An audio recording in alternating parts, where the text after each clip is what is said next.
interessante, né? O Paraná tem as suas particularidades, a depender da região, a gente encontra realidades diferentes, práticas diferentes, né?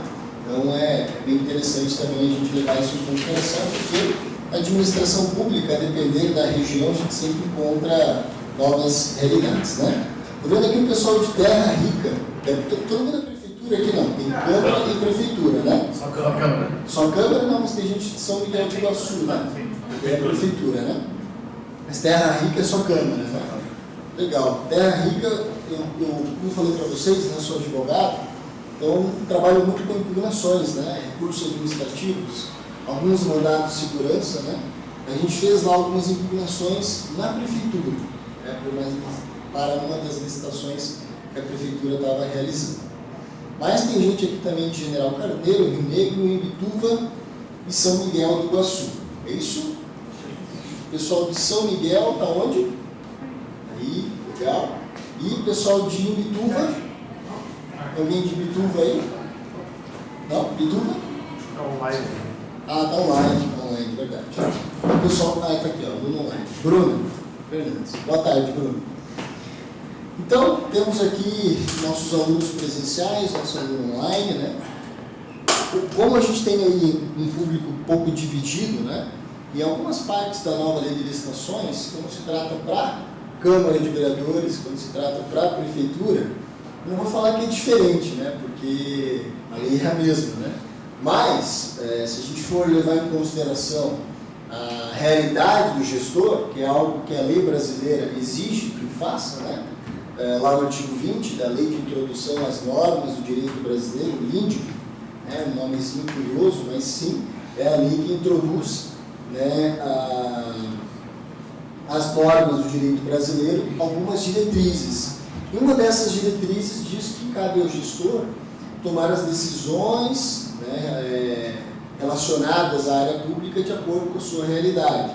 Isso é muito importante para vocês, Câmara de Vereadores, porque algumas coisas que podem ser exigidas para a Prefeitura talvez não sejam exigidas para a Câmara, mas para isso a gente tem que estar com esse artigo na ponta da língua, né, entendendo o porquê talvez não seja exigido, né, por conta dessa questão da realidade do gestor e da Lei de Introdução às Normas do Direito Brasileiro. Obrigado. Deixa eu só ver uma coisa. Teste. Obrigado. Levando em consideração também esse artigo 20 da LIMP foi introduzido há pouco tempo, não faz muito tempo que ele está lá, né?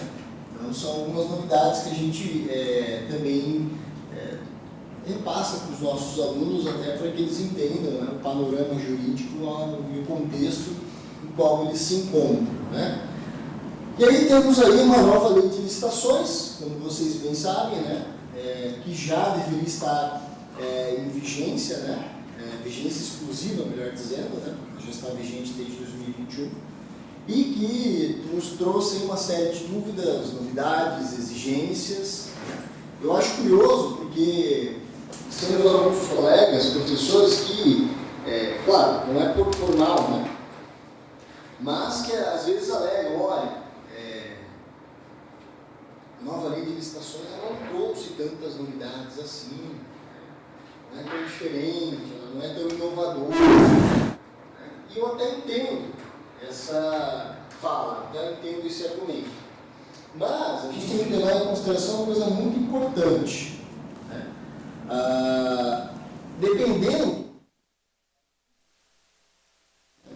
a nova lei de licitações, ela realmente inovou. Então, assim, se você pegar o governo federal, na aplicação da nova lei de licitações, a gente vai ver que para eles não existe tanta novidade assim, né? Agora, se a gente for pegar municípios, principalmente os de pequeno porte, a gente vai analisar, um olhar mais atento à lei, que existem diversas novidades. Por quê? Porque, por exemplo, vamos pegar o exemplo do estudo técnico preliminar, que a gente vai estudar amanhã, né? Alguém aqui fazia estudo técnico preliminar antes da nova lei de licitações? Ninguém, né? Se a gente for perguntar para um colega, professor, como por exemplo o professor Diego Júlio Belo, que não vai estar aqui nessa semana, mas que é procurador federal, é membro da Advocacia da União, e que advoga para o governo federal, né, dentro de uma de suas estruturas, se não me engano, é a Funarte, e que, claro, trabalha na parte dos pareceres e consultas relacionados à legislação de licitações, né. Se a gente for perguntar para ele vai responder que ele já trabalha com estudo técnico preliminar já há alguns anos. Por quê? Porque lá atrás o governo federal já havia criado essa figura de um estudo técnico preliminar à contratação para analisar ali as opções trazidas pelo mercado. Ou seja, não é novidade, né? Aí, além disso, se a gente for analisar outras questões, como por exemplo, o plano de contratação anual, né? Ou o plano anual de contratações, né? Alguém aqui fazia o plano de contratação anual antes da nova lei de licitações? Não fazia. Mas o governo federal já fazia, inclusive uma estrutura executiva, que é muito mais difícil, né, do que no legislativo. A gente vai falar sobre isso também em algum momento oportuno. Ou seja, pessoal, para nós, prefeituras, principalmente prefeituras de pequeno porte, a nova lei de licitações ela vai ser um grande desafio, tá? Um grande desafio porque ela introduziu na matéria de licitações diversos institutos que nós ainda não utilizávamos, né? Diversos institutos que a gente ainda não tinha esse contato, que a gente acabava não trabalhando. Então vejam bem, não será para nós, né, utilizando a nova lei de licitações, um passo à frente, né, de algo que a gente já realizava lá atrás. Será praticamente 2 passos para frente numa realidade completamente nova. Tá? E boa parte dessa nova realidade, ela está diretamente relacionada a algumas coisas que nós vamos tratar nessa parte. Como, por exemplo, que são assuntos que eu adoro, que se tratam do planejamento e da governança. Algumas pessoas não gostam muito desse assunto porque ele não é muito prático, ele é meio teórico, né? Ele acaba trazendo alguns conceitos, ele acaba trazendo algumas coisas que não necessariamente eles estão diretamente relacionados a licitações. Mas a nova lei trouxe, tanto na parte de planejamento quanto na parte de governança, diversas novidades que vão interferir diretamente na nossa licitação. Então, é um tema que a gente não consegue desassociar das contratações públicas que nós fazemos através das licitações, sob o ponto de vista da nova lei de licitações. Então, trazendo para uma questão mais prática, professor, por que eu tenho que trabalhar, por que eu tenho que falar de planejamento, de governança, se eu quero falar de licitações? A resposta é porque a nova lei de licitações traz esse assunto com diversas exigências para os órgãos que se relaciona, então, à governança e ao planejamento. Tá? E, se a gente for considerar a estrutura desses pequenos e médios municípios, seja Câmara ou Prefeitura, nós vamos notar que será um desafio muito grande, né, para a administração pública de um modo geral, se adequar, se adaptar e cumprir, inclusive, o que determina a nova lei. Tá? Por quê? Porque existem algumas questões lá que vão, basicamente, que vão um pouquinho além do que a nossa estrutura está preparada. Né? Mas, vamos lá. Estamos aqui para entender quais são essas alterações, entender quais são essas exigências que serão realizadas para os gestores e também cumprir, de fato, né, aquilo que realmente nos cabe e aquilo que é possível para que a gente consiga nos adequar à nova lei. Uma outra questão que eu ressalto que é muito importante e essencial é nós levarmos em consideração que a nova lei de licitações, ela tem aspectos muito diferentes da lei 8666, tá, pessoal? Então, por que eu ressalto isso, né? Porque uma coisa que eu tenho visto com muita frequência dentro das licitações que são realizadas, né? Deixa eu abrir aqui só.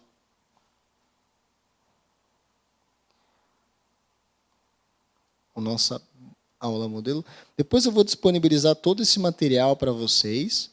Vou disponibilizar esse material também para, não só esse material, mas eventuais artigos e outros temas que eu achar pertinentes. Então, vai ter muita coisa lá no material de vocês.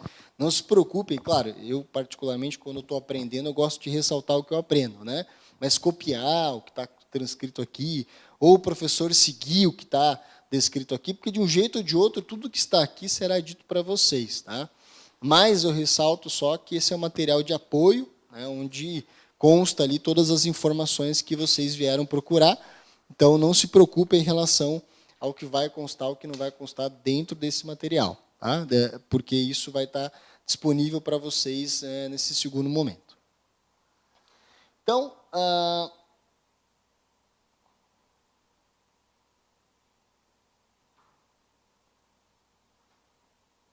o primeiro assunto aqui é planejamento, né? E aí eu já começo trazendo e destacando para vocês uma coisa muito importante.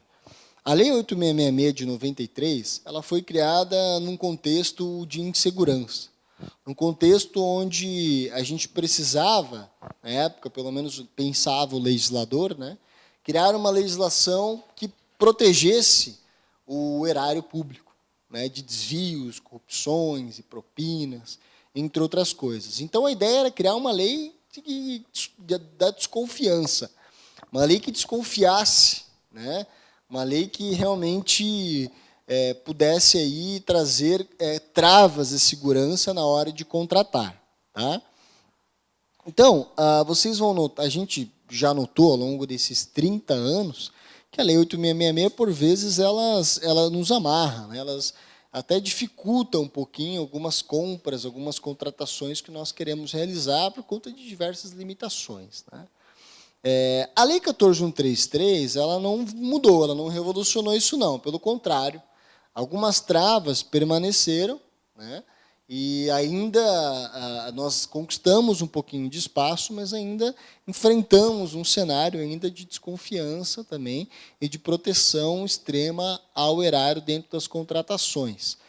O que a gente pode notar de fato, né, o que a lei realmente trouxe, foi um amplo e extremamente trabalhado, né, tema, que é o do planejamento.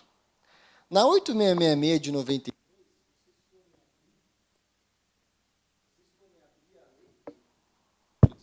se vocês forem abrir a lei e analisar, como eu acho que, eu trago o slide e tal, mas eu acho essencial que a gente tenha contato com a lei. Né? Como servidores públicos, é bacana a gente trazer aqui um slide colorido, que traga informações com esquemas e tal, mas o que na hora que a gente precisar justificar num processo de contratação, ou então trazer algum tipo de argumento técnico, a gente vai precisar abrir a lei, ir até o artigo que fala aquilo e usar ele. Então, a gente não pode ficar distante da lei na hora de aprender também.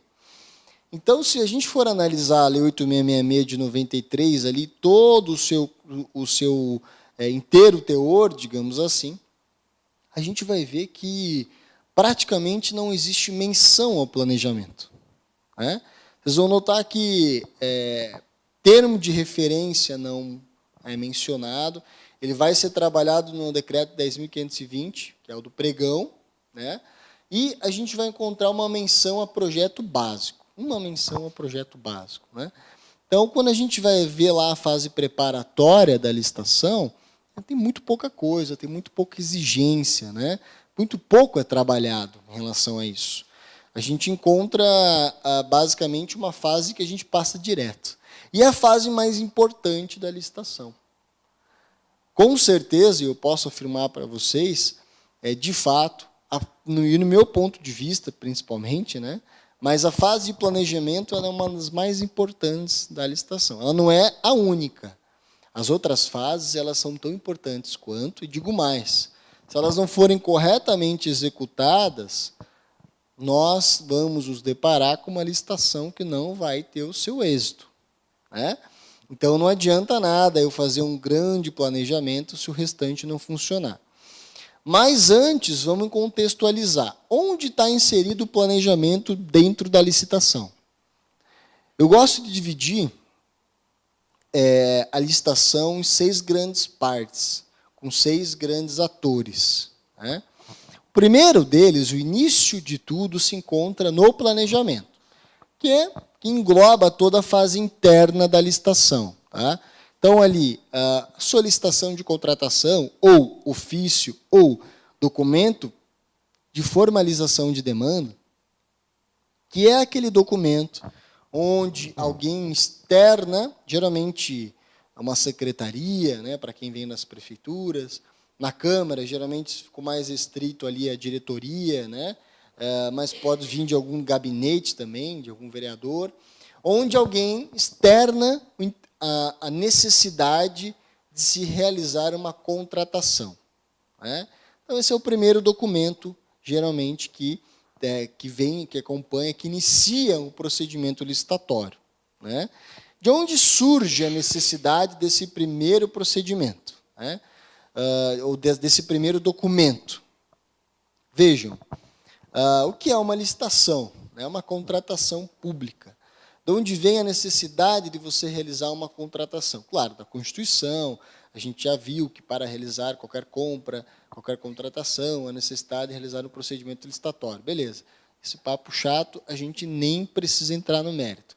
Mas a verdade é o seguinte, pessoal, eu sempre trago o ponto de vista de que a licitação, principalmente para as prefeituras, para a Câmara nem tanto, né?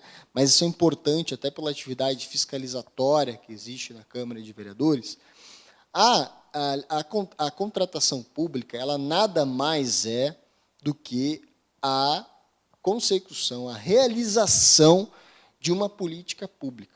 Por quê? Vamos lá. Para que serve esse ente público, né? Essa prefeitura? Qual que é a função dela, né? É realizar lá o que está previsto no artigo 5º, no artigo 6º, no artigo 7º da Constituição Federal. São os direitos fundamentais, os direitos sociais, né? Educação, saúde, lazer, bem-estar, e tudo aquilo que está presente lá. Então, através disso, a gente cria essas políticas públicas para atingir aquela finalidade. Só que uma política pública, via de regra, geralmente, precisa de uma contratação. Para eu levar a saúde para as pessoas, eu preciso do quê? Preciso de posto de saúde, preciso de unidade de pronto atendimento, de hospital, de médico, de enfermeiro, de medicamentos, de aparelhos médicos. Então, vejam, tudo isso que eu falei até agora necessita do quê? De uma contratação, né? Então, e uma contratação prescinde, ela necessita de uma licitação. Então, vejam, para a gente realizar aquelas políticas públicas básicas previstas na Constituição, a gente precisa realizar essa contratação, não é verdade? Então, geralmente, quando vem essa solicitação de contratação da Prefeitura e até mesmo da Câmara de Vereadores, tem como atividade legislar, fiscalizar, não é verdade? Se é a casa do povo ali, né? Para isso precisa do quê? Precisa ter o mínimo para que o vereador, para que os servidores consigam desempenhar o seu papel.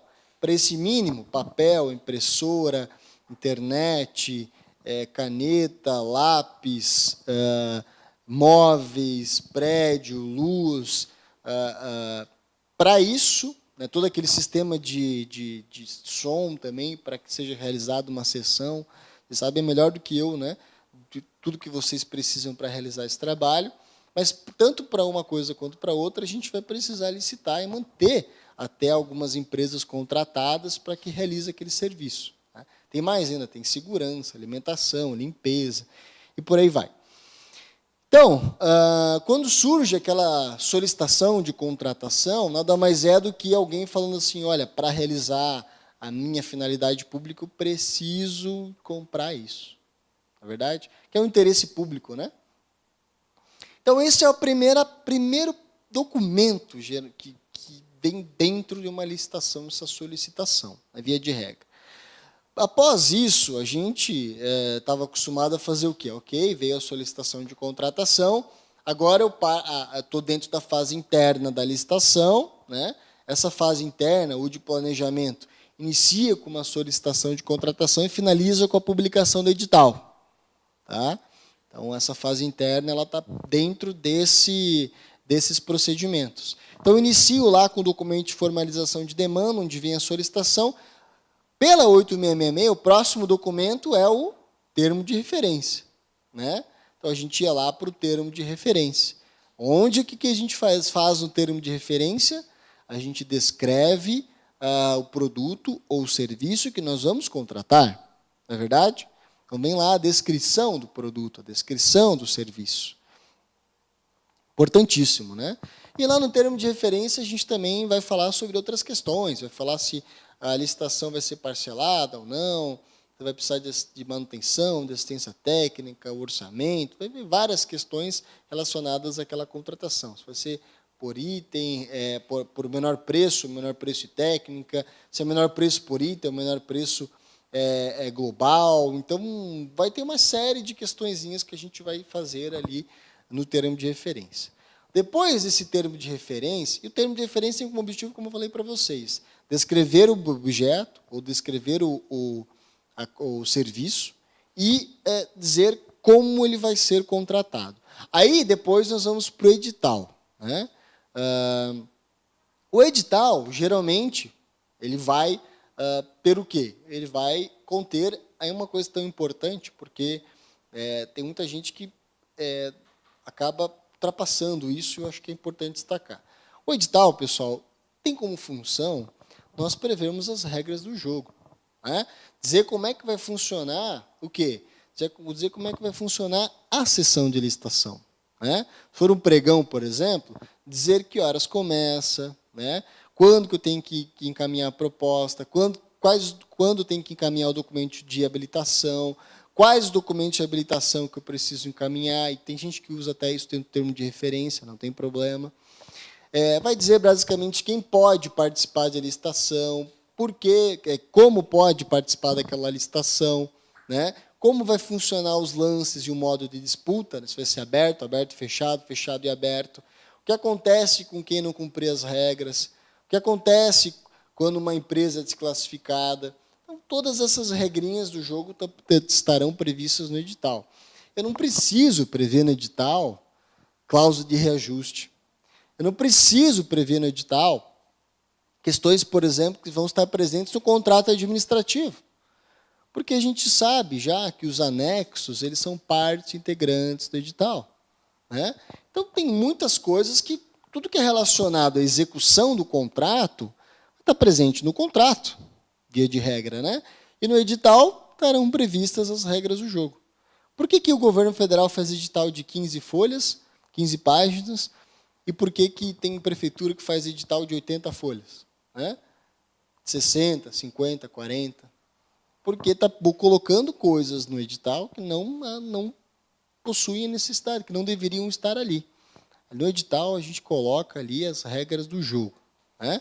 E aí, sim, nos anexos, a gente coloca o que realmente precisa constar. Quando eu me apresentei, falei para vocês que eu sou advogado e também professor. Né? Ó, a Siri já está querendo participar da aula. Já. A Siri é bem maluca, né? Do nada ela se manifesta. A Alexa não obedece, agora a Siri ela faz o que ela quer. Né? O YouTube é que é esperto. Né? O YouTube, você já fala, já está lá no lugar que você quer. Né? A Alexa é meio enjoada.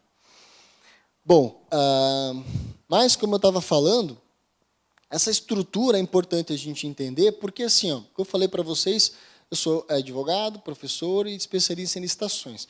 Eu já fui procurador-geral de município, né? E tinha como uma das minhas incumbências dar parecer em várias licitações. Né? Então, tem gente que adora o procurador da prefeitura, tem gente que odeia, né? Vai de cada procurador também, né? Não é a culpa do cargo, às vezes a culpa da pessoa. Mas vamos lá. Então, eu sei como funciona o parecer, já enfrentou várias dificuldades da administração pública, já estive do lado de vocês.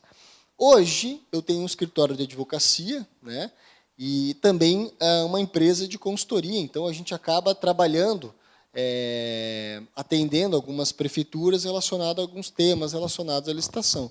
Mas, de um outro escritório de advocacia, eu tenho uma série de clientes onde eu atendo a parte de licitações também. São empresas fornecedoras da administração pública. E, gente, vou falar uma coisa para vocês. Fornecedor, ele abre o nosso edital e ele, basicamente, vê 3 coisas. Primeiro, a data e a hora da sessão. Segundo, os documentos que ele precisa juntar, de habilitação. Terceiro, sabe aquele quadradinho que tem lá o item, a descrição do objeto, a quantidade, etc.? Aquela tabelinha, né, melhor dizendo. E essa tabelinha, tá? É o que ele vai, é onde ele vai. Depois ele vai ver a proposta, depois ele vai ver se tem alguma cláusula restritiva. Então, ele faz isso.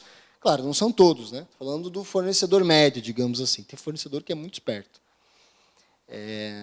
Então, ele faz isso, né? Então, assim, o resto, esquece. Ele não lê. Quem pega os documentos de habilitação é a contabilidade, né, que acha um saco fazer isso, mas, né, tem que manter o cliente.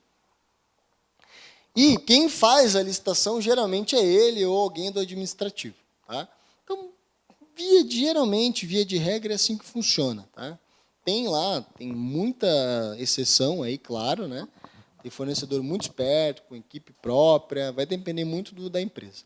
Mas, para as licitações mais comuns, assim, né, geralmente é um fornecedor, às vezes, mais simples. Então, não adianta a gente tentar dificultar aquilo que a gente precisa facilitar.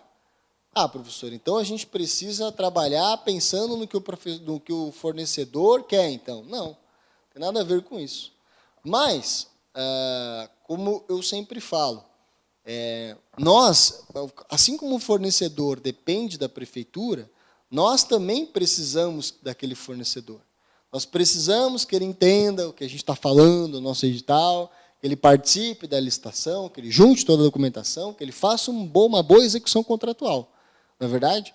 Porque se alguma dessas coisas não der certo, atrapalha muito a nossa vida, não é verdade?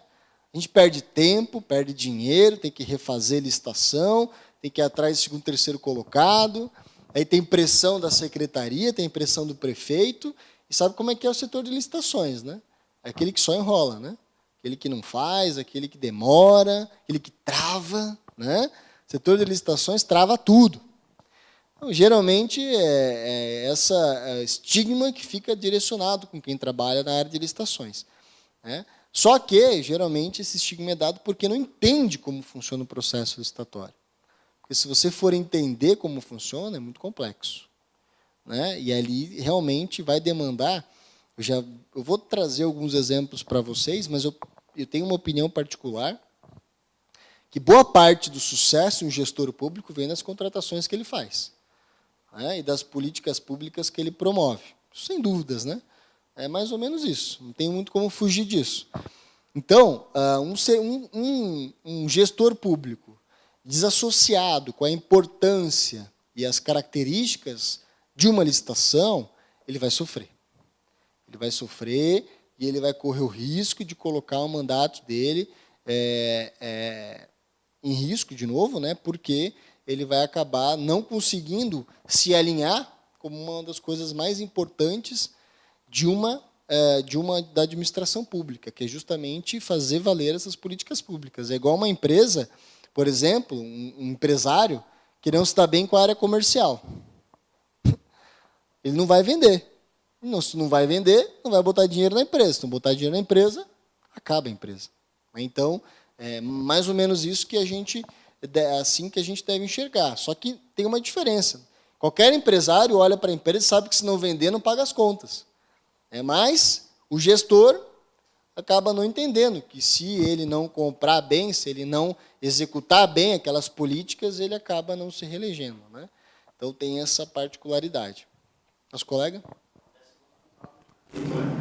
Vai lá e muda toda a equipe lá. É. Daí ele só patina. Por isso, e aí olha que interessante, isso que você falou agora é uma questão que a nova lei de licitações, primeiro que a Constituição ela já fala sobre isso, né?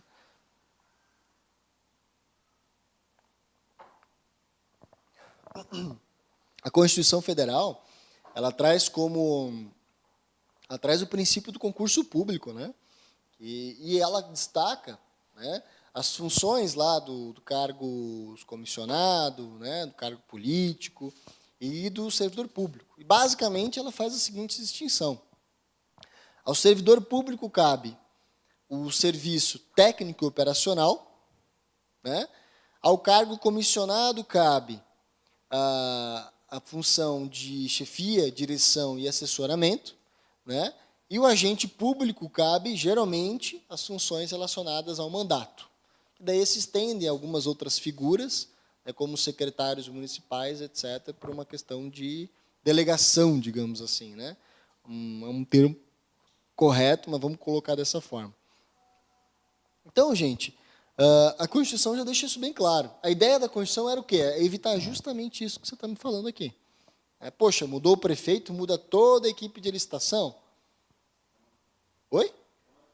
Isso fica um pouco com o quadro do funcionário. Mudou o presidente. Está fazendo serviço, está ajudando ali. Perfeito. Esse exemplo também é bom. Porque a gente, com segregação, eles acabam fazendo outras funções. E aí você vê, isso é governança, tá? Está falando de governança aqui. Estruturas é governança. Então, vamos lá. Quando a gente fala nessa questão da função, vejam, analisem comigo. Por que a Constituição falou isso? Por que será que foi concebida essa ideia? Será que é porque a Constituição não gosta de servidor comissionado? Tem nada a ver. Eu já fui servidor comissionado. Fui procurador-geral de município. Eu era comissionado. E vejam, a análise é a seguinte. Não é que a Constituição não gosta dessa figura do comissionado. É que, por uma questão óbvia, por uma questão de análise de funções, é muito ruim quando quem faz o serviço técnico operacional acaba alternando a cada 2 ou a cada 4 anos. Por quê? Porque você perde a continuidade.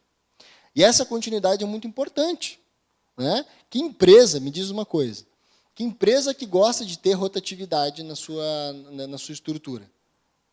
Para o empresário, é a pior coisa que existe. Porque ele contrata alguém, ensina, paga especialização, capacita, e quando a coisa está funcionando, o funcionário vai para o concorrente. Daí ele olha e fala assim, agora que estava redonda a minha operação, agora que eu estava conseguindo ficar até as 10 da manhã em casa, vou ter que voltar para a empresa e dar o sangue de novo, né? Aí o que tem que fazer? Contratar outra pessoa, ensinar, e até essa outra pessoa estiver redondo ali, né, até a coisa estiver funcionando, demora mais uns 6 meses a 1 ano, né? E aí, veja, então, isso é uma questão batida, né, gente? E aí que a Constituição, na época, analisou assim e falou, olha, não, até por uma questão de direito comparado, pelas outras legislações, outros países, o servidor público vai fazer o serviço técnico operacional. E o comissionado? O comissionado é chefia, direção, assessoramento. Por quê? Porque, basicamente, pensem comigo numa pirâmide, não a de Kelsen, pensem numa pirâmide normal, também não a financeira, tá? Uma pirâmide comum. Se a gente tem uma pirâmide, a base dessa pirâmide no serviço público é o servidor efetivo. Primeiro porque ele realmente tem mais em quantidade, porque a Constituição assim determina, e pelo menos deveria ser, né? Então, mas na prefeitura geralmente na Câmara às vezes não, né? Então, é o contrário, Mas pode sofrer questionamentos, né? Então, a base é formada por servidores públicos efetivos, que têm como função o serviço técnico operacional. No meio dessa pirâmide, ela é formada pelos comissionados, que vão ficar na função de chefia, direção. Né? Por quê? Porque quando você tem uma equipe de trabalho, uma força de trabalho, como aqui tem um setor público efetivo, você precisa, por vezes, até por uma questão de gestão, né, de alguém dando as diretrizes. Olha, vamos fazer isso, vamos fazer aquilo, vamos fazer acolá. Então, precisa ter alguém ali passando essa base para o trabalho. E lá no topo da pirâmide, de fato, o agente público, que é o prefeito, o presidente da Câmara, né? São aquelas pessoas que foram eleitas pelo povo e que vão passar as diretrizes para o cumprimento de toda a pirâmide, né? A cada 4 anos, a parte do meio e a parte de cima sai, troca, mas a base é a mesma. Por quê? Porque a coisa precisa continuar de pé, não é verdade? Porque a pirâmide continua como se precisa da sua base. Se você trocar a base inteira, né, você acaba sofrendo, você fica sem base. É claro que isso é a teoria, né? Na prática, é muito diferente, né? Quando eu falo sobre esse assunto, tem gente que concorda, tem gente que entende e tem gente que fica com raiva de mim. Por quê? Porque, professor, isso é muito fácil você falar isso daí, né? Isso daí nunca vai acontecer. Pô, eu falo assim, eu sei, mas, como diziam os romanos, né, não matem o mensageiro. Isso quem está dizendo é a Constituição e a nova lei de licitações. Por quê? Porque quando a gente vai ver o artigo 11, parágrafo único, que vai tratar da governança, o que ela pede? Ela pede uma estrutura eficiente, eficaz e, terceiro E, eficiente, eficaz e... Eficiência, eficácia... Depois eu lembro. Mas são 3 E's. A eficiência e a efetividade. São os 3 E's, né? Está na lei de licitações, né? Então, ela exige que a alta administração, inclusive, porque isso é uma questão que a gente, né, vamos concordar. Com quem que fica essa responsabilidade de fazer isso valer? Quem tem a caneta na mão, resumindo, né? Seja ela Bic ou seja ela uma caneta Crown, digamos assim. Quem tem a caneta na mão é o gestor. Ele que vai criar, extinguir, fazer, mudar cargo, aumentar cargo, diminuir cargo. Não somos nós, não é a nossa função fazer isso. É a função do gestor, do prefeito, do presidente da Câmara, do governador. Então, é ele que precisa tomar essa decisão.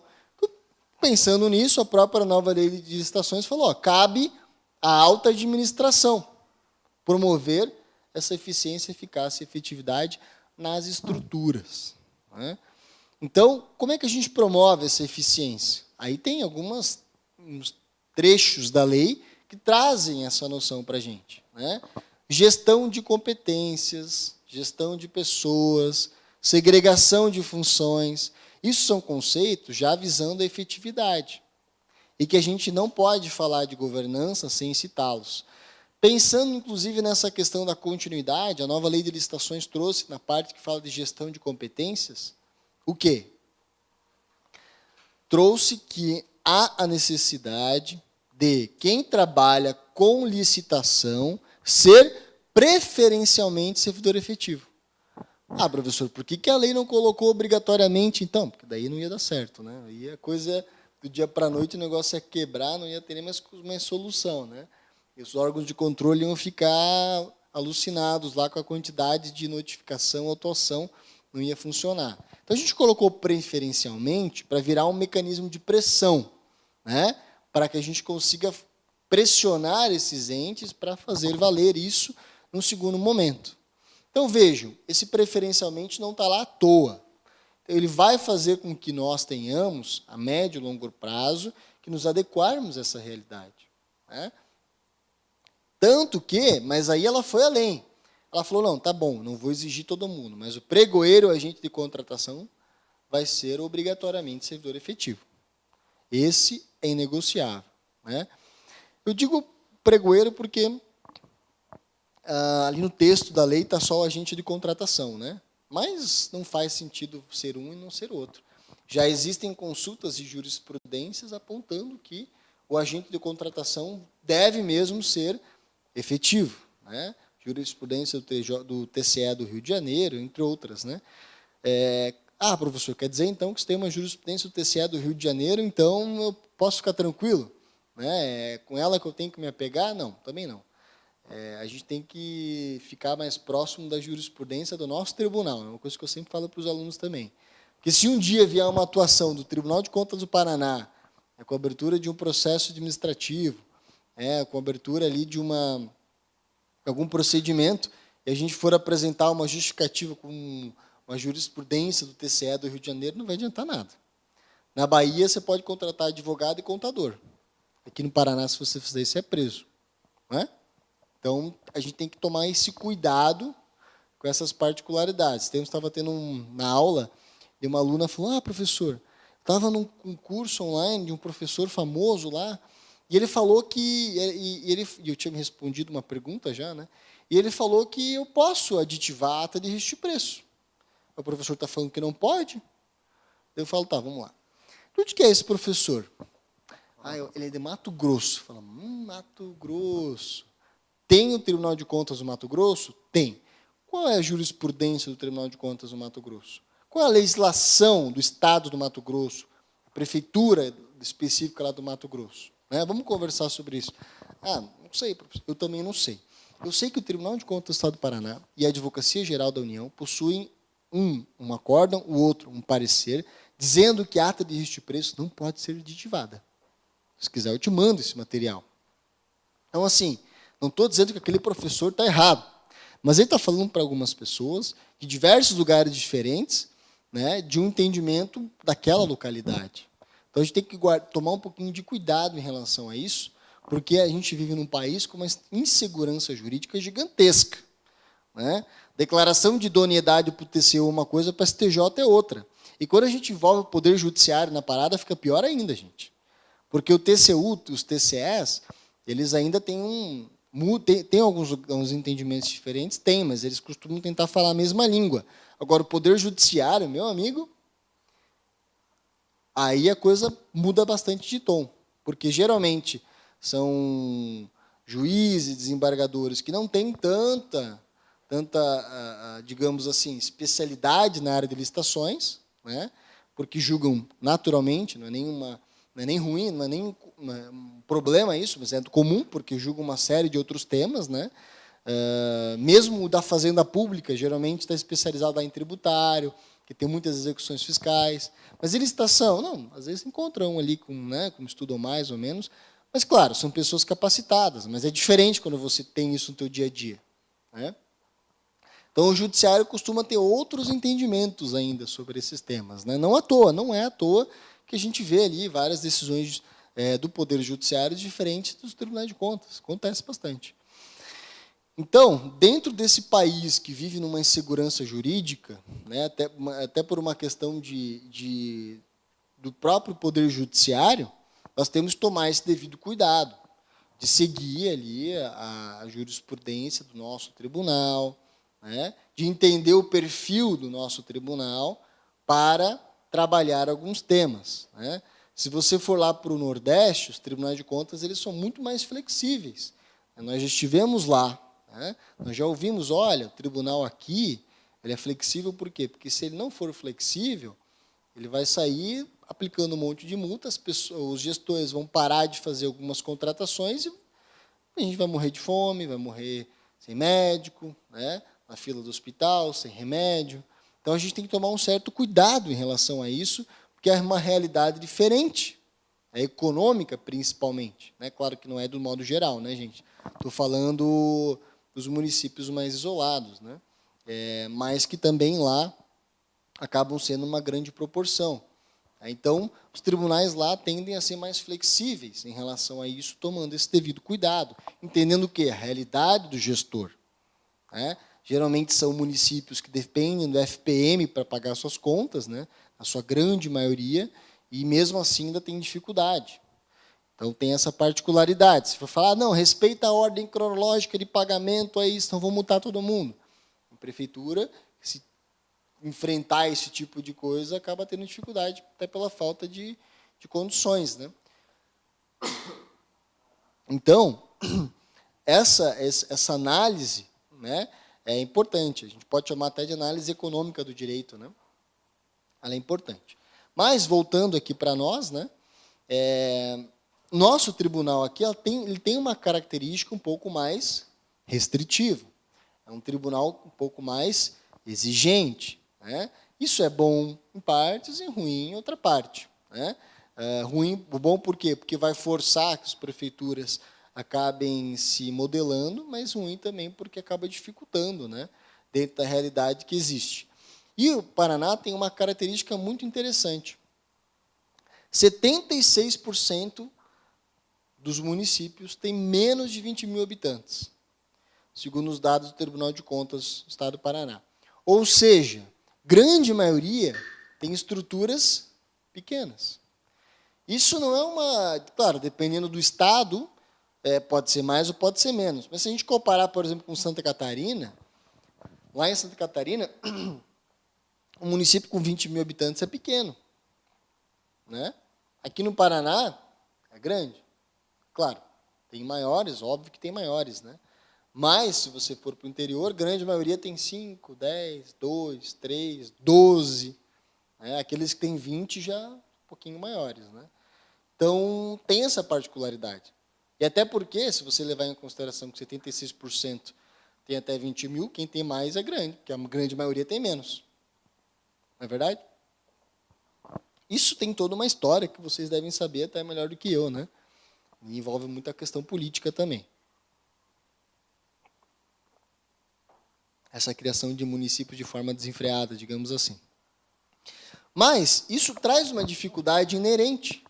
Dificuldade em quê? Em ter governança, dificuldade em planejar. Porque vocês têm estruturas pequenas.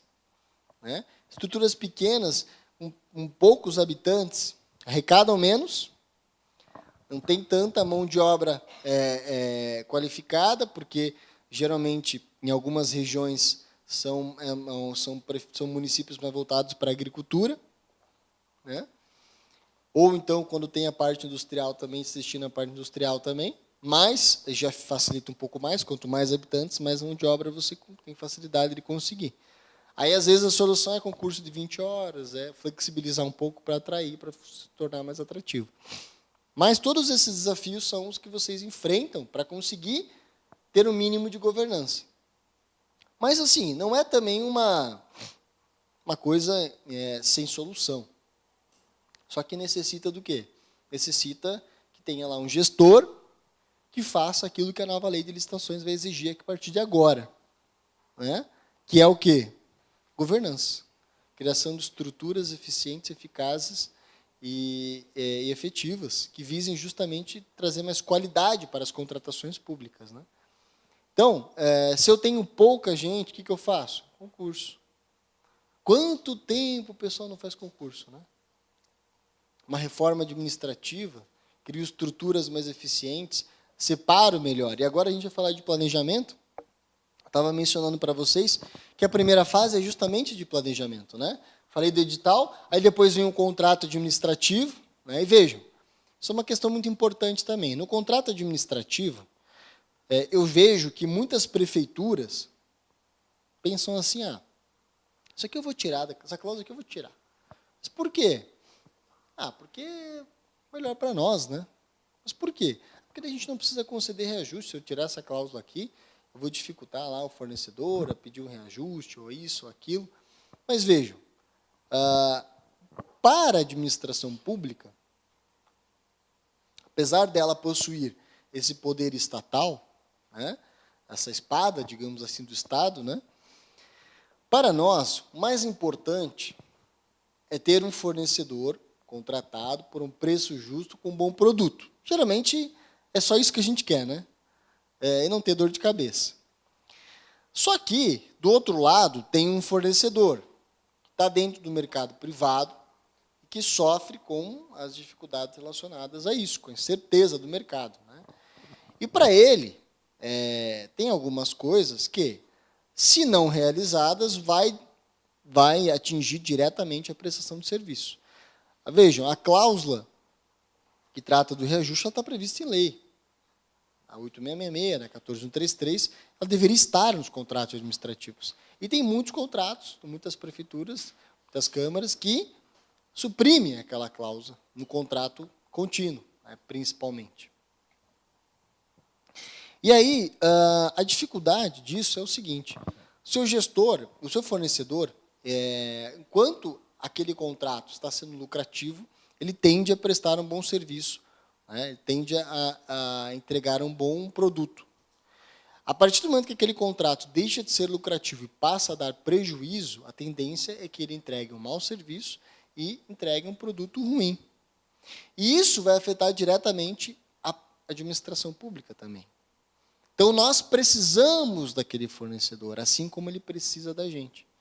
Então, por vezes, até pela característica do nosso fornecedor, a gente tem que realmente dar o caminho, né? A gente tem que, às vezes, ajudar, porque falta ali o conhecimento para que ele consiga usar os instrumentos do contrato e continuar prestando bom serviço. Porque, às vezes, não sabe fazer um pedido de reequilíbrio, não faz o pedido de reajuste, né? Também não precisa, mas não faz. Então, a gente vê ali algumas dificuldades de parte do fornecedor que acabam atrapalhando no próprio contrato. Mas, voltando para o contrato, né, ele é ali um dos últimos instrumentos. Depois vem ali um parecer jurídico, né, para que se realize a sua publicação do edital. Então, a fase de planejamento ela vai lá da solicitação da contratação, terminando na publicação do edital, certo? Depois da publicação do edital, a gente vai começar uma nova fase, que geralmente, eu acho até engraçado, não estou tirando a importância dessa fase, mas aí vem o quê? Vem a sessão em si de licitação, né? Vem ali o procedimento de seleção do fornecedor. E quem está à frente desse procedimento é hoje o pregoeiro ou a comissão de licitação. A nova lei será o agente de contratação ou também o pregoeiro, né? E, geralmente, a gente tem ali na nossa cabeça que a licitação é isso. A licitação se resume ao agente de contratação e ao pregoeiro. A comissão de licitação, eles são a licitação. E, na verdade, eles fazem parte da licitação. Eles, primeiro, não deveriam fazer tudo sozinhos. Esse é o primeiro ponto, né? E a nova lei trouxe agora a segregação de funções. Você já conhece a segregação de funções, né? A nova lei trouxe a segregação de funções como um princípio. Mas o que significa isso, professor? O que seria um princípio? Significa que, além das exigências legais, sendo um princípio, ele precisa estar presente sempre, em qualquer momento, o tempo todo.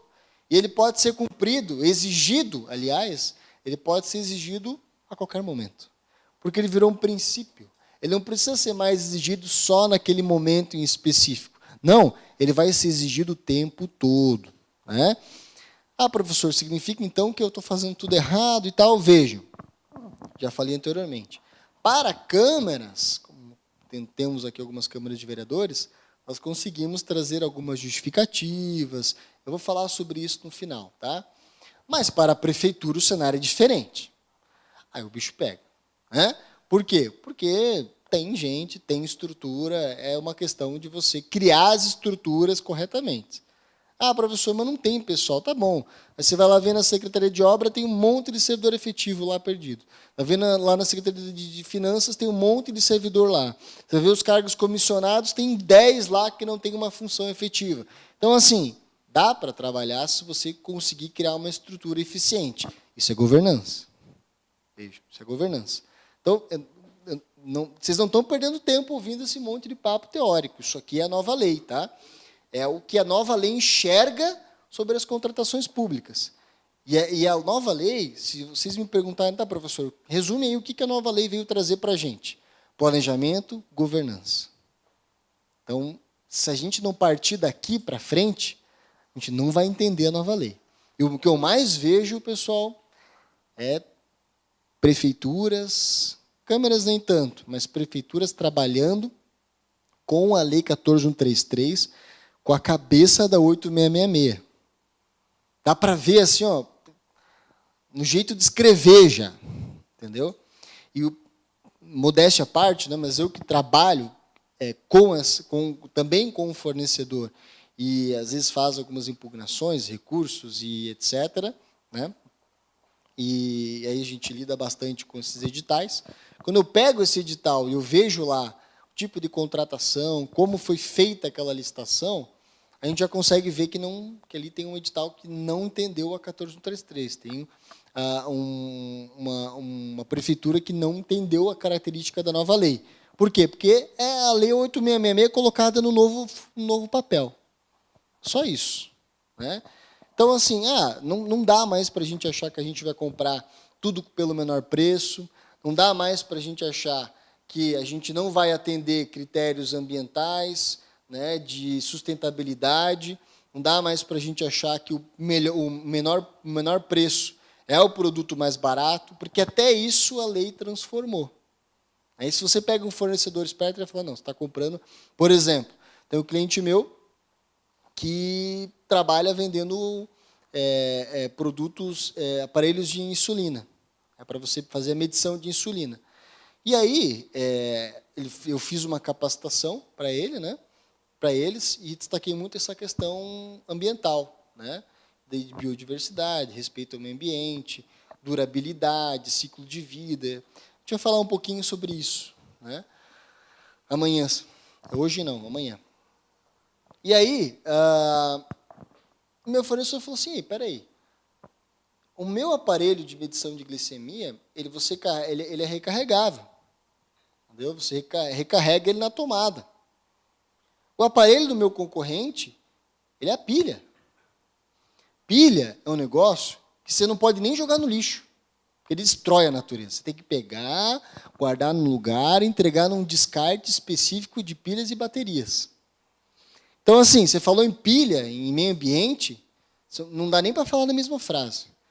Aí o que ele falou? Acho que a gente tem alguma coisa. Eu falei, temos, a gente pode fazer uma impugnação a todos os editais de licitação que vão comprar aparelhos de glicemia e que não colocam que o produto deve ser recarregável, aliás. Né? Resultado. Tá aí, a gente faz umas 3, 4 impugnações por semana, né, em vários editais diferentes, justamente questionando esse ponto. Né? E boa parte deles a gente tem sucesso, principalmente da 14133. Né?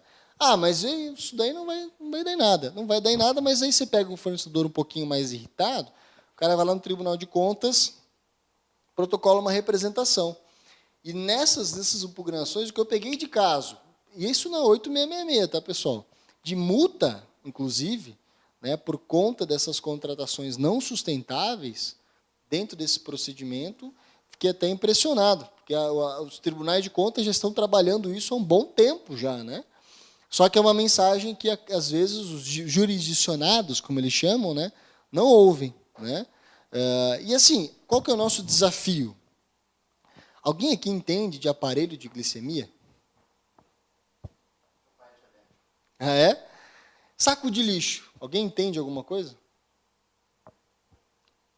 Não? Vamos lá. Medicamentos. Alguém entende sobre alguma coisa? Não, né? Então, assim, a gente compra coisas que a gente não entende direito. Que a gente não tem noção ali de como funciona, de como elas são feitas, das descrições. Então, a gente tem que tomar muito cuidado, porque quando a gente está montando uma licitação, agora a nova lei está exigindo da gente o quê? Verificar durabilidade, verificar sustentabilidade, ciclo de vida, ou seja, dura bastante isso que você está comprando ou dura pouco? Né? Você precisa fazer outras contratações para manter isso ou não? Né? Então, são várias... Eu até brinco, eu queria ter um cliente que vende aqueles aparelhos de secar a mão, sabe? Que você liga, você bota embaixo, assim, não sei o nome desse aparelho. Porque toda a licitação que eu visse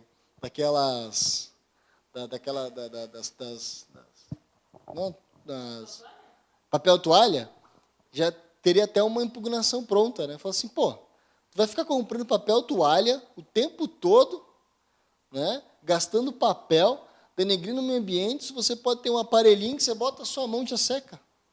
Não é mais barato? Né? Não é mais sustentável? Então, assim, vejam, tem ali a nova... E aí, por isso que eu trago essa visão, né? Da gente ter que entender o que a nova lei traz para a gente como o norte, diretriz. Né? Porque se fosse na 866, estava tudo certo. Né? Dificilmente um fornecedor ia ter argumento para questionar se eu estou comprando papel toalha ou se eu estou comprando esse aparelho que seca ali com o ventinho quente. Né? Mas na 14.133 você tem uma série de argumentos para utilizar, ciclo de vida, a questão do meio ambiente e por aí vai. Então, vejam, são questões interessantes que nós devemos levar em consideração, né? E aí, claro, não estou dizendo que é a melhor solução, mas aí o estudo técnico preliminar que a gente vai estudar amanhã é que vai responder para vocês se a solução é melhor ou não. Hoje a gente não tem isso, né? Hoje a gente quer comprar alguma coisa, a gente vai direto para o termo de referência, ou seja, vai direto para a descrição do objeto, né? A gente não para pensar o que pode ser melhor ou não. E é isso que é interessante. Às vezes você pode concluir, não, isso aqui é melhor a médio ou longo prazo, não, isso aqui é pior a médio ou longo prazo. E o estudo técnico preliminar tem essa função, trazer isso para nós. E aí, voltando na questão do planejamento, nós temos ali que enxergar que a nova lei ela se debruçou sobre o planejamento como das fases mais importantes da licitação. Tá? E aí a figura do pregoeiro e da comissão, como a gente estava conversando aqui, que eu chamo de segunda grande fase da licitação, qual que é a função do pregoeiro, do agente de contratação, sob o ponto de vista da lei, principalmente para as prefeituras, né? É de realizar a contratação, né? Abrir a sessão aliás, antes, né? Julgar as impugnações, os pedidos de esclarecimentos, participar da sessão de licitação, né? Acompanhar os lances, desclassificar aqueles inexequíveis, solicitar a proposta readequada como lance provisoriamente vencedor, proceder com a habilitação do fornecedor, e aí partir ali para a adjudicação e depois a homologação com as autoridades competentes. Então, vejam, nós temos aí uma função que, basicamente, está presente dentro da seleção do fornecedor. Não é verdade? Que vai desde a publicação do edital até a adjudicação daquela licitação.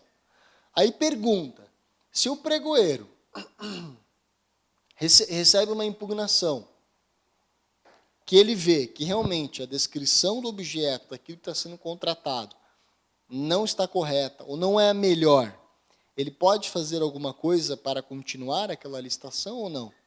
Resposta, não. Ele vai ter que solicitar a alteração daquele edital e republicá-lo, recomeçar. Então, o pregoeiro ele não tem o poder, né, o agente de contratação ele não tem o poder de trazer uma melhor solução. Não é nem a função dele dentro da sessão de licitação. A função dele dentro da sessão de licitação é escolher um fornecedor, entre aspas, escolher, quando eu digo escolher, faz parte do procedimento. Escolher um fornecedor que, de fato, cumpra os requisitos mínimos necessários para que ele, de fato, execute aquele serviço, né, entregue aquela obra, ou então entregue aquele produto, e garantir que esse fornecedor, se for esse o critério de julgamento, de fato, tenha o menor preço, né, possível. Então, basicamente, se resume a isso, além dos julgamentos ali das impugnações, recursos e etc. Então, se a licitação foi mal planejada, né, ao pregoeiro, ao agente de contratação, não vai caber fazer uma licitação bem planejada. Ele não vai poder fazer mais nada. Ele vai ter que encerrar aquela licitação e recomeçar uma nova, com a republicação do edital. Então, se a gente for analisar, ele tem importância dentro do procedimento licitatório? Muita, óbvio. Ele também é um dos instrumentos importantes. Mas ele não consegue fazer um bom trabalho se não tivesse sido realizado um bom planejamento. E hoje... É o ditado popular, né? E hoje, vocês vão concordar comigo, a gente, assim, em termos de pregoeiro, agente de contratação, o pessoal está bem qualificado? Geralmente, sim. Né? Eu digo que é uma das fases onde a gente tem o melhor desempenho, que é no momento da sessão de licitação. Meu ponto de vista, tá? É onde a gente consegue ter o melhor desempenho dentro da licitação. Né? Então, por quê? Porque a Lei 8666 e também o pregão, a Lei 10.520, eles foram precisos nisso. Se você pegar essas duas leis, boa parte delas vão tratar sobre esse procedimento, não é verdade? Exaustivamente. quanto para o planejamento fica lá uns 3, 4, 5 artigos, para a seleção do fornecedor, a gente tem uma lei inteira, que é a lei do pregão, e mais a lei 8666 ainda com diversos artigos. Então, a lei se preocupou muito mais em trazer essa disciplina da seleção do que no fato do planejamento. Resultado, planejamos mal, mas compramos bem. Mas adianta alguma coisa comprar bem uma coisa ruim? Ou contratar um serviço pagando barato, mas um serviço ruim? Não adianta nada. Né? O exemplo legal, interessante disso, curioso também, é o café, né? Tem aquela cultura de café de prefeitura de Câmara ser ruim, né? Isso vem um pouco da falta de planejamento, um pouco da dificuldade de se licitar isso com a 8666 e por aí vai. Né? Então, é um exemplo que a gente tem, né? Que nem toda a prefeitura ou a Câmara tem um café ruim, mas geralmente é um cafezinho bem ruim. Não dá, tem que levar o de casa. Né? É verdade. E veja, o engraçado é que a nova lei, amanhã eu vou trazer esse ponto para vocês visualizarem, mas a nova lei, ela veda a contratação de bem de luxo, mas, ao mesmo tempo, ela entende que o mais barato também não é o melhor. Né? Por quê? Por conta dessa questão da qualidade mínima, né? Da durabilidade, do ciclo de vida, do respeito ao meio ambiente, por aí vai. Amanhã a gente vai ver um pouquinho mais sobre isso. Aí, saindo, ok, professor, adjudiquei ali o objeto, né? Ou seja, finalizei ali a segunda grande fase da licitação. Tivemos a primeira, que é o planejamento, e a segunda, que é a fase de seleção do fornecedor. Qual que é a terceira grande fase da licitação? Deixa eu chamar o pessoal que eu quero pedir o quadro, se ele está disponível. Qual que é a terceira grande fase da licitação? Oi? Tem o quadro? Isso. Tá. Isso, aí faz a adjudicação, né? Que é ali onde não é o pregoeiro que faz, mas ele encaminha, tal, adjudica. Qual que é a próxima fase? O que acontece depois? Isso, depois. Hã? Isso. Se for um produto ali, um contrato por escopo, como a gente chama, vai entregar e acabou. Mas, o que é isso? É a execução do contrato. Né? O contrato está sendo cumprido, certo? Contratei, assinamos o contrato, agora você vai cumprir o contrato. A gente não pode esquecer que, apesar de sermos administração pública, a gente também faz lá todo o procedimento para assinatura do contrato, e aí é o contrato que deve ser cumprido, não é verdade? Então, vamos para a fase de execução contratual. Quem que entra nessa fase? Quem que trabalha nessa fase de execução do contrato? Tem algumas pessoas, mas vamos... Fiscal de contrato. Gestor e fiscal de contrato. Pergunta, a gente hoje tem uma boa fiscalização contratual? Tenta analisar do modo geral, assim, vocês estão no dia a dia da licitação, também conversam com outros entes, acompanham os noticiários, estão por dentro do assunto. A gente faz bem a fiscalização contratual ou não? Eu acho que não, né? Eu também penso que não.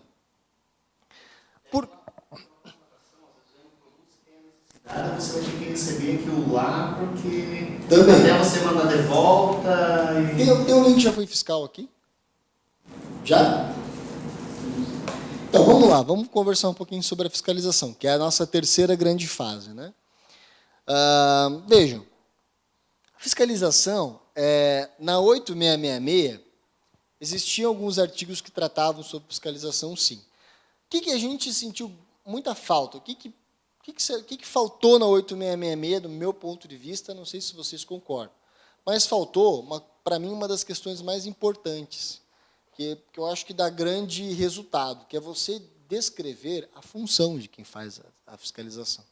Ou seja, o dia a dia, as rotinas. Né? Registrar ali no registro de ocorrência, né? Promover o direcionamento dos pedidos de reequilíbrio, acompanhar o recebimento provisório, fazer o recebimento provisório. Então, são várias funções que o fiscal tem, né? Várias. Analisar a questão do final do contrato para que seja realizada a prorrogação ou o aditivo, né? E vamos combinar, né? Quantos contratos não são prorrogados fora do prazo? Acabou na segunda-feira, na quinta-feira vai ser assinado o contrato. Eu peguei um caso interessante, quando eu era procurador, o pessoal já me perguntava, doutor Vitor, eu posso prorrogar um contrato, como é que eles falavam? Prorrogar um contrato de forma retroativa? Posso assinar de forma retroativa? Eu falei, só se você conseguir voltar no tempo. Você consegue? Eu falei, não consigo, então não dá.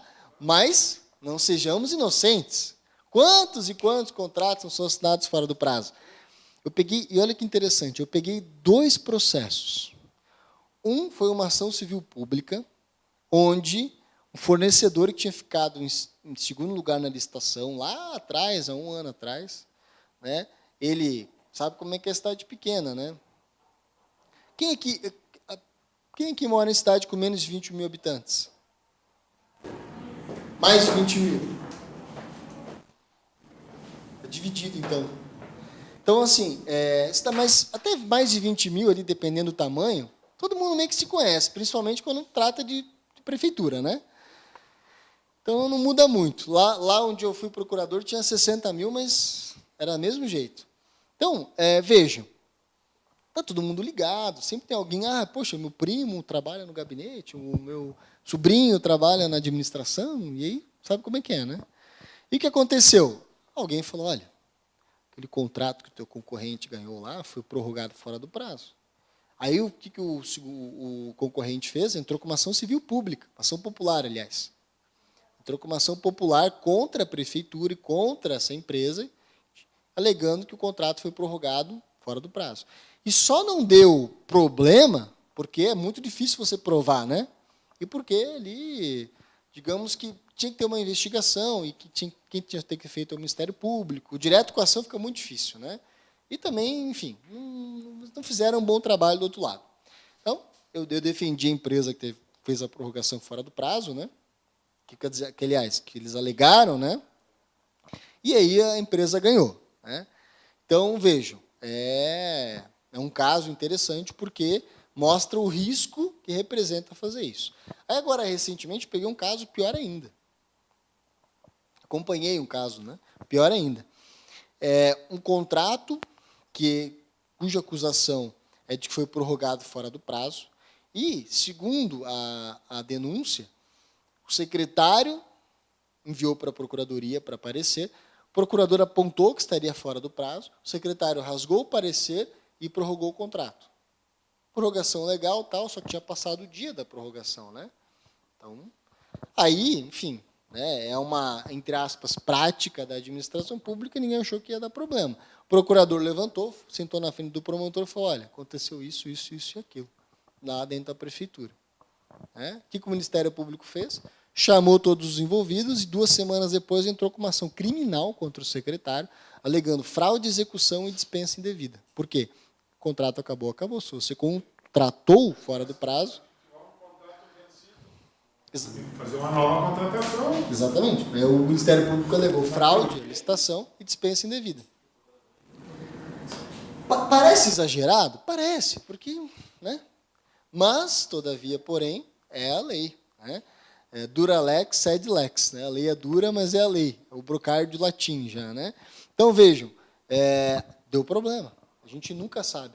Uma coisa que eu sempre converso com os alunos é engraçado, né? Quem tem experiência na área pública, a gente, não por mal, né? Mas a gente faz lá, participa das licitações, e tem umas licitações que a gente olha e fala assim, isso aqui está meio estranho.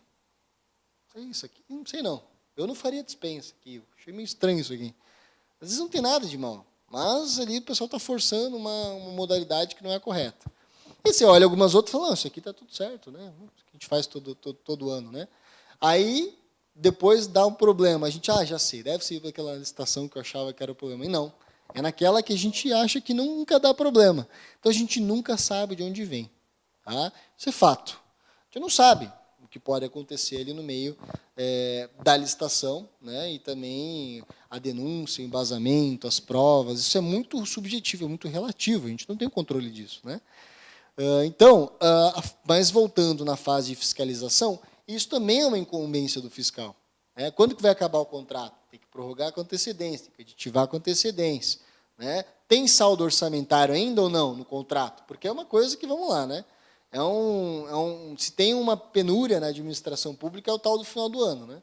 Chega setembro, agora nessa época, na Câmara é tranquilo, mas na Prefeitura já não tem mais orçamento, né? Aí o pessoal começa a fazer o quê? Não, vai dar, não sei se isso acontece na Prefeitura lá de vocês, mas começa a contar com excesso de arrecadação, né?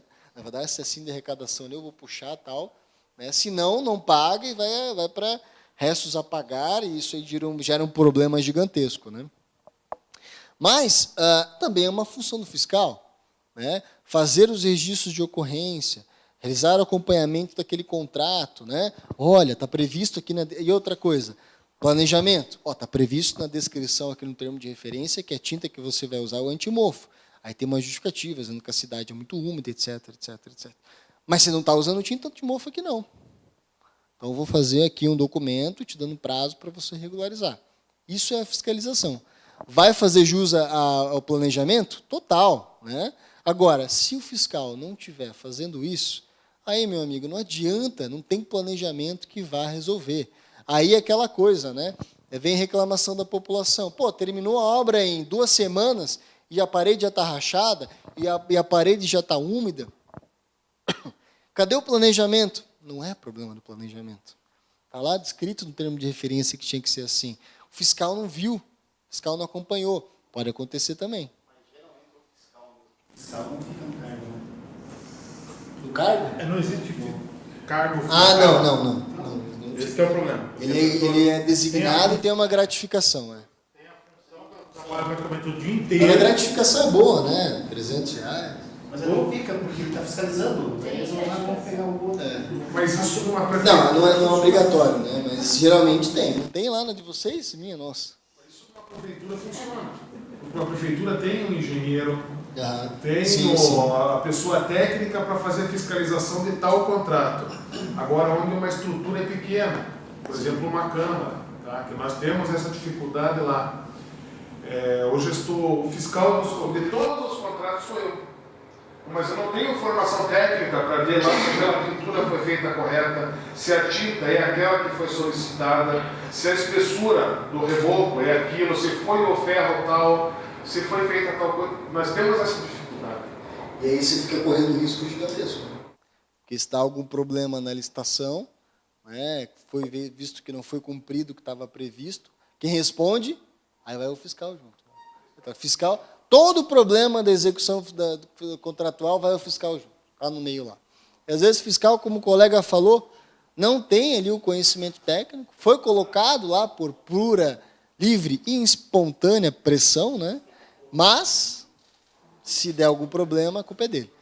Então, vejam, as câmaras, algumas câmaras que possuem um pouco mais de governança, digamos assim, elas buscam um termo de cooperação com uma prefeitura, para o engenheiro trabalhar na fiscalização. Porque obras não tem tantas, né? Reformas, obras é mais difícil, mas às vezes tem. Então faz um termo de cooperação com a prefeitura, né? O engenheiro vai auxiliar naquela fiscalização, terceiriza, né? O que também não desincumbe a administração ou a Câmara, a prefeitura ou a Câmara de ter um fiscal, mas que auxilia na fiscalização, né? Então são algumas soluções. Mas, né, quando não tem um grau muito elevado de governança, é isso que o colega falou. Ó. Nós temos 15, 20 contratos ativos na Câmara, você vai cuidar de todos.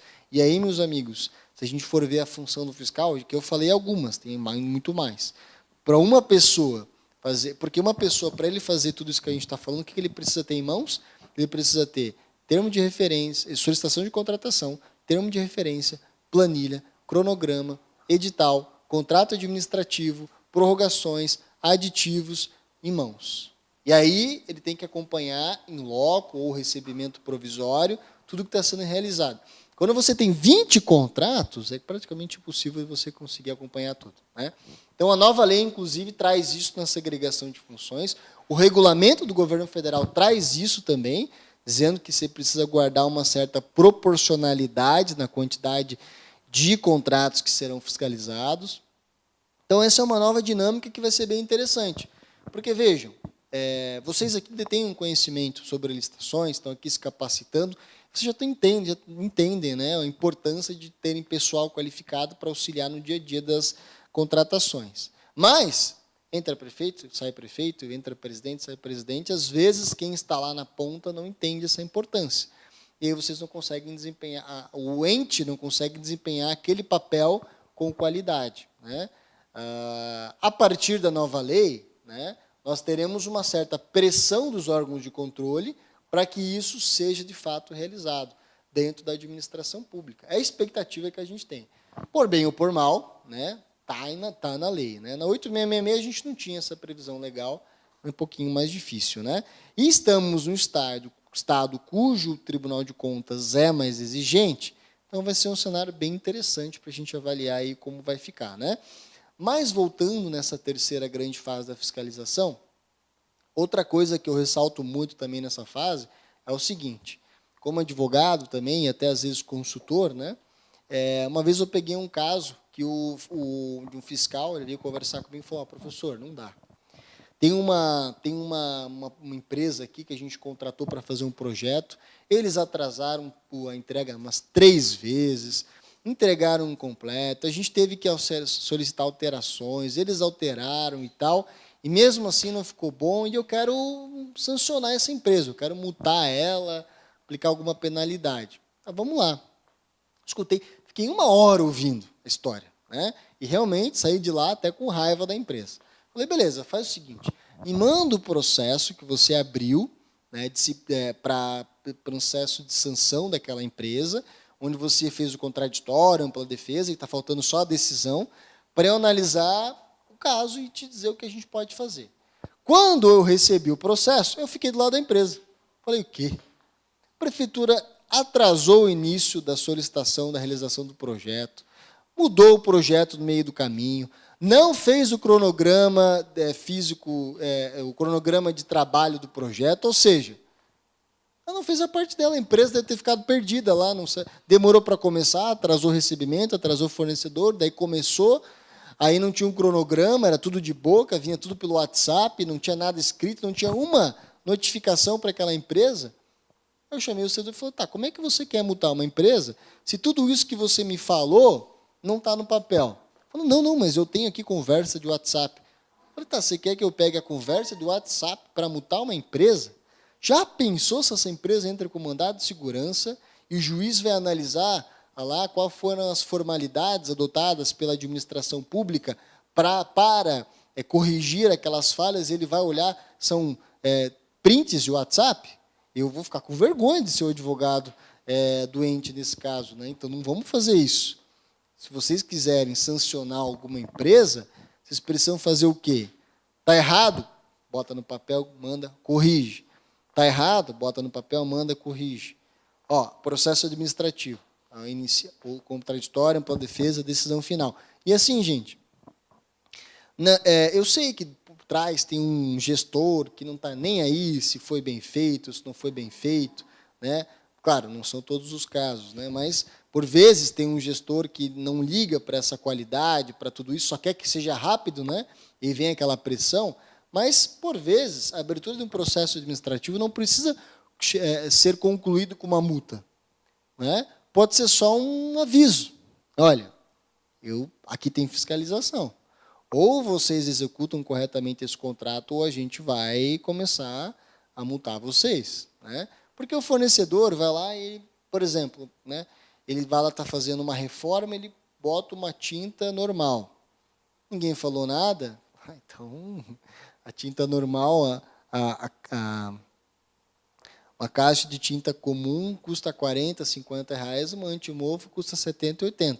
Se ele for usar 20 latas de tinta nessa obra, já é uma diferencinha ali que ele pode ganhar.